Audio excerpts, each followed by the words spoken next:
आपके माध्यम से पूरे देश और प्रदेशवासियों को मैं रामनवमी की बहुत बहुत बधाई और शुभकामनाएं देता हूं। ऐसा त्योहार, ऐसे दिन जहां से अच्छी शुरुआत होती है। मुझे खुशी है इस बात की कि आज कांग्रेस पार्टी के नेता राहुल गांधी जी और समाजवादी पार्टी की आज हम मिलकर के प्रेस कर रहे हैं। पहले चरण का चुनाव उत्तर प्रदेश का होने जा रहा है और जो पश्चिम से हवा चल रही है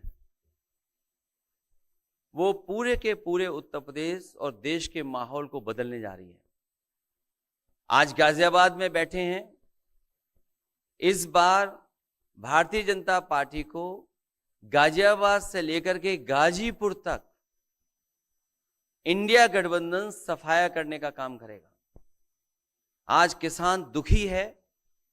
तमाम जो वादे किए थे, भारतीय जनता पार्टी की हर बात झूठी निकली। उनके वादे झूठे। न किसान की आय दोगुनी हुई, न नौजवान को नौकरी रोजगार मिला, और जो सपने दिखाए थे विकास के वो भी अधूरे हैं। जो इनका नैतिकता का बुलबुला था वो भी टूट गया। इलेक्टोरल बॉन्ड ने इनका बैंड बजा दिया। भारतीय जनता पार्टी सभी भ्रष्टाचारियों का गोदाम बन गई। न केवल भ्रष्टाचारियों को ले रहे हैं, बल्कि भ्रष्टाचारियों ने जो कमाया है उसको भी अपने साथ रख रहे हैं।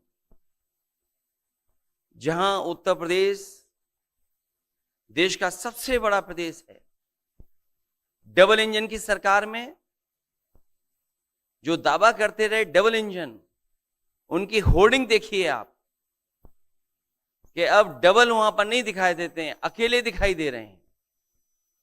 इनके प्रत्याशी होर्डिंग से गायब हैं और चुनाव के बाद होर्डिंग पे जो अकेले हैं वो भी गायब हो जाएंगे और सफाया होने जा रहा है।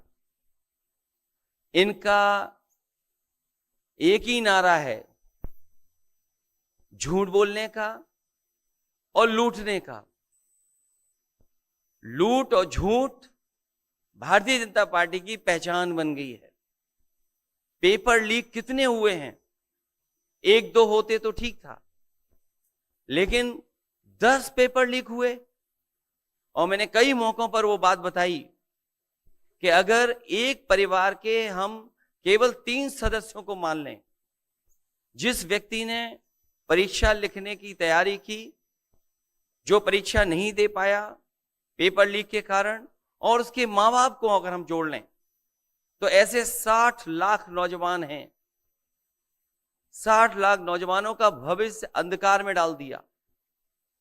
और अगर 60 लाख का गुणा करें हम 3 से, 1 करोड़ 80 लाख, और 1 करोड़ 80 लाख को अगर हम डिवाइड कर दें 80 लोकसभाओं से, तो भारतीय जनता पार्टी का 2,25,000 वोट हर लोकसभा में कम हुआ है। इसलिए एक भी वोट बट ना पाए। जहां हमें मतदान करना है वहीं मतदान के दिन हमें सावधान भी रहना है। अगर हम सावधान रह करके मतदान करेंगे और अपने बूथ की चौकीदारी करेंगे तो भारतीय जनता पार्टी का सफाया होगा। आने वाले चुनाव में, ये देश का चुनाव है, देश की जनता बदलाव चाहती है और बदलाव की हवा पश्चिम से उत्तर प्रदेश से चल रही है। और मुझे पूरा उम्मीद है आने वाले समय में इंडिया गठबंधन और नई सरकार देश में दिखाई देगी। शुक्रिया अखिलेश जी। राहुल जी।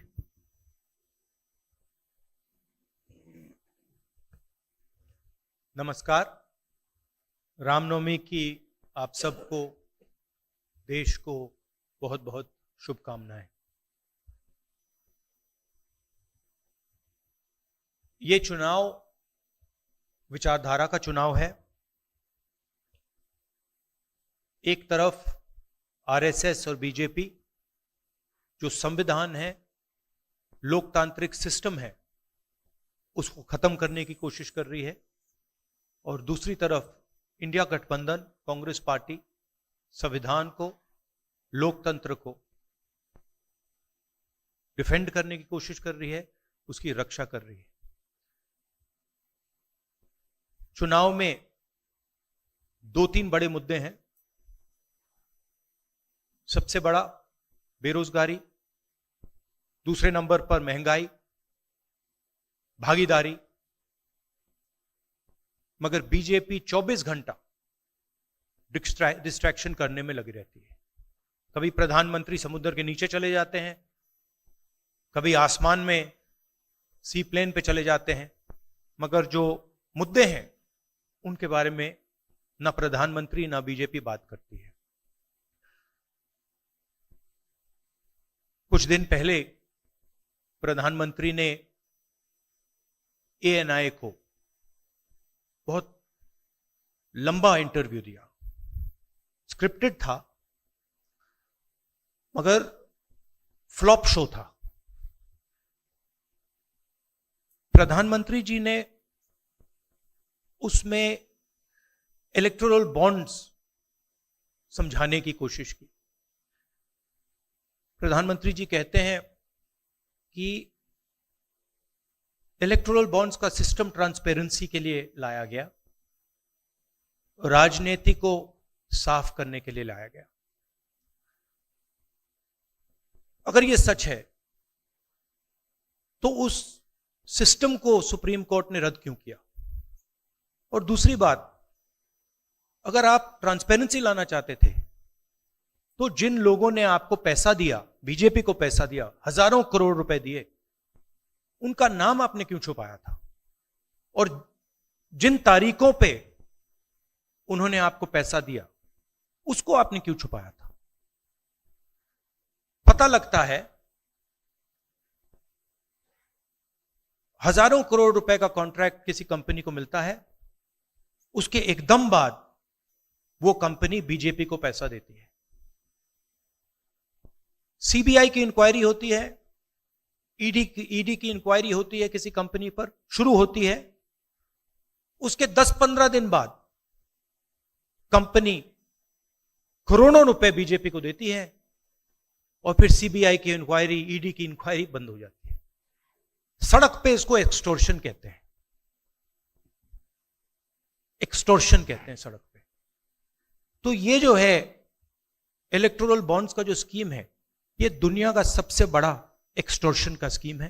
हिंदुस्तान के सारे बिजनेसमैन इस बात को समझते हैं, जानते हैं, और प्रधानमंत्री जितनी भी सफाई देना चाहें कोई फर्क नहीं पड़ने वाला है, क्योंकि पूरा देश जानता है कि प्रधानमंत्री भ्रष्टाचार के चैंपियन है। धन्यवाद। शुक्रिया राहुल जी। अच्छा, एक और बात, आपने जयराम जी आपने कहा कि जो भी आपको क्वेश्चंस पूछने हैं आप पूछेंगे, और ये ओपन एंडेड प्रेस कॉन्फ्रेंस है। बट इसमें एक और बात, मुझे पहले ही 2-3 बीजेपी वाले क्वेश्चंस पता लग जाते हैं, तो वो तो गारंटी पूछे जाएंगे, तो उनके लिए मैं तैयार हूं। आजकल गारंटी का जमाना है राहुल जी। पहला सवाल महिकार जी, हिंदुस्तान हिंदी डेली से। माइक दीजिएगा।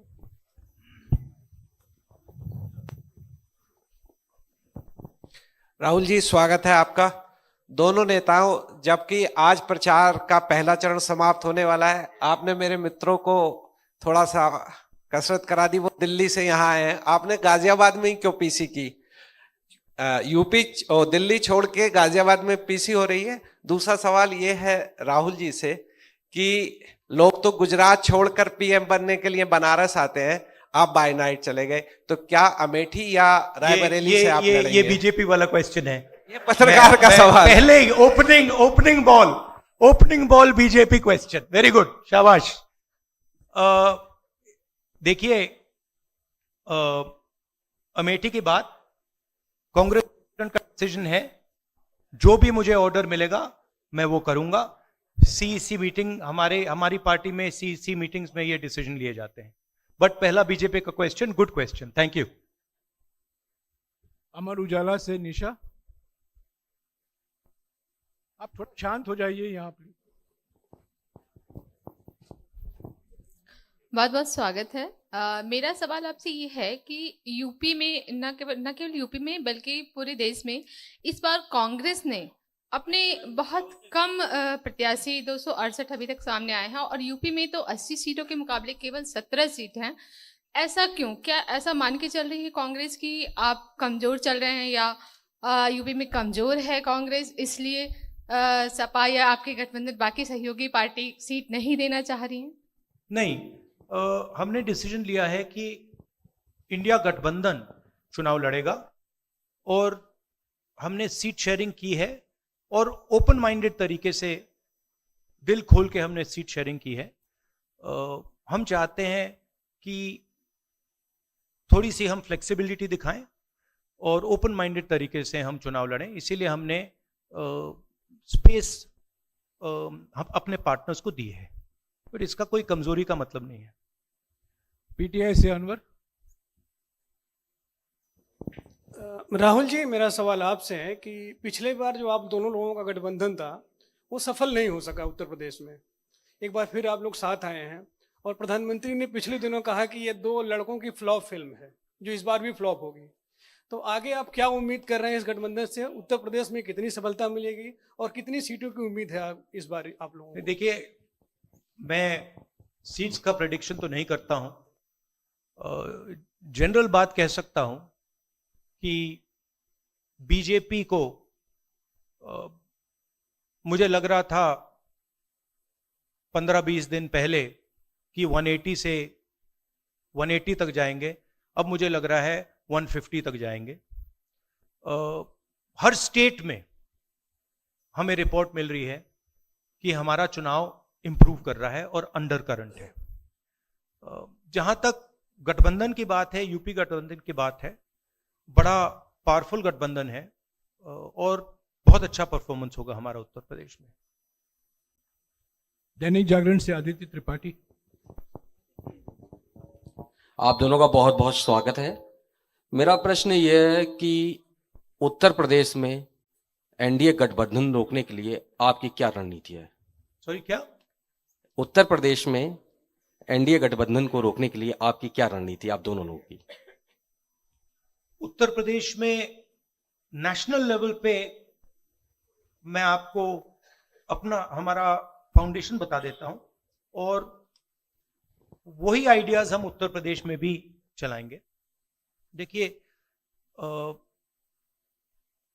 पिछले 10 सालों में नरेंद्र मोदी जी ने नोटबंदी करके, गलत जीएसटी लागू करके और जो बड़े बड़े अरबपति हैं, अदानी जी हैं, उनका पूरा सपोर्ट करके जो रोजगार पैदा करने का सिस्टम था उसको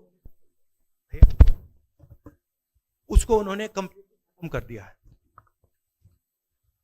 तो सबसे पहला काम जो रोजगार हिंदुस्तान के युवाओं को मिलना चाहिए उसको एक बार फिर स्ट्रेंथन करने का है। उसके लिए हमने अपने मैनिफेस्टो में 2-3 आइडियाज दिए हैं। एक आइडिया रेवोल्यूशनरी आइडिया है, राइट टू अप्रेंटिसशिप। तो जो अमीर घर के बच्चे होते हैं वो अप्रेंटिसशिप करते हैं, ट्रेनिंग मिलती है, पेड ट्रेनिंग होती है। तो हमने डिसाइड किया है कि हिंदुस्तान के उत्तर प्रदेश के सब ग्रेजुएट्स को, डिप्लोमा होल्डर्स को हम अप्रेंटिसशिप का अधिकार देंगे। जो भी अप्रेंटिसशिप करना चाहेगा उसको प्राइवेट सेक्टर में, पब्लिक सेक्टर में, सरकार में अधिकार मिलेगा, अप्रेंटिसशिप का अधिकार मिलेगा। ट्रेनिंग होगी और 1 लाख रुपए साल का, 8,500 रुपए महीने का उस युवा के बैंक अकाउंट में हम डालेंगे और ये करोड़ों युवाओं के लिए हम अधिकार दे रहे हैं। इससे एक ट्रेन्ड मैन पावर तैयार होगा, प्राइवेट कंपनीज को भी इसका फायदा होगा, सरकार को भी इसका फायदा होगा और एक प्रकार से युवाओं के लिए ये एक जॉब मार्केट में एंट्री का सिस्टम हो जाएगा। दूसरी चीज 30 लाख सरकारी रोजगार हैं जो नरेंद्र मोदी भर नहीं रहे हैं, वो वैकेंसीज हम युवाओं को देने जा रहे हैं। पेपर लीक की बात हुई है, उसके लिए हम कानून बनाएंगे, उसको हम खत्म कर देंगे। तो ये बात हुई युवाओं की। एक और हमारा आइडिया, क्रांतिकारी आइडिया, और ये उत्तर प्रदेश की महिलाओं को बहुत फायदा मिलेगा इससे। हर गरीब परिवार की हम लिस्ट बनाएंगे और हर गरीब परिवार में से हम एक महिला को चुनेंगे और उसके बैंक अकाउंट में महीने के 8,500 रुपए, साल के 1 लाख रुपए सरकार हर महीने बैंक अकाउंट में डालने जा रही है। किसानों की बात, किसान सिर्फ 2 चीजें मांग रहा है। नरेंद्र मोदी से 10 साल मांगा, हमें सही दाम दिलवा दीजिए, और जैसे आपने 16 लाख करोड़ रुपए, मतलब 24 साल का मनरेगा आपने अदानी जैसे लोगों का माफ किया, वैसा ही आप हमारा भी माफ कर दीजिए। और नरेंद्र मोदी मना करते हैं, उन पर फायरिंग करवा देते हैं, उनको डरा देते हैं। तो हमने लीगल एमएसपी का निर्णय ले लिया है। हिंदुस्तान में पहली बार लीगली गारंटीड एमएसपी होगी और हम उनका, किसानों का कर्जा माफ करने जा रहे हैं। यही मेन मुद्दे हैं चुनाव में। बीजेपी का मैनिफेस्टो देखेंगे तो उसमें आपको उसका जो फाउंडेशन है, 2 चीजें हैं। एक कि वो शायद 10-15 साल बाद ओलंपिक गेम्स इंडिया लाएंगे, और दूसरा 1 या 2 व्यक्तियों को वो चांद पे पहुंचा देंगे। तो ये बेसिकली चुनाव चल रहा है। शुक्रिया राहुल जी। अगले 3-4 सवाल आप कृपया अखिलेश जी से पूछेगा। ANI से शालिनी।